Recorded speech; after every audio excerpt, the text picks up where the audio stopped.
Nangako kami na iaaling ang buhay para sa'yo. Na ipagtatanggol ka sa lahat ng mga kaaway, sa loob man o sa labas ng iyong teritoryo. Hindi na mabilang ang bala na naubos namin sa mga labanan. Hindi na mabilang ang mga buhay na nawala sa digmaan.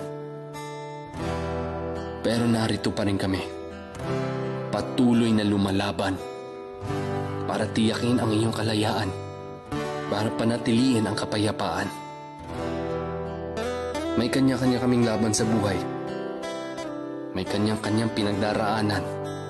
Pero alam namin na may mga bagay na mas mahalaga higit sa sarili. Ang pamilya, ang pamayanan, ikaw ang aming bayan. Mananatili kaming tapat hindi sa kung sino ang may hawak ng kapangyarihan,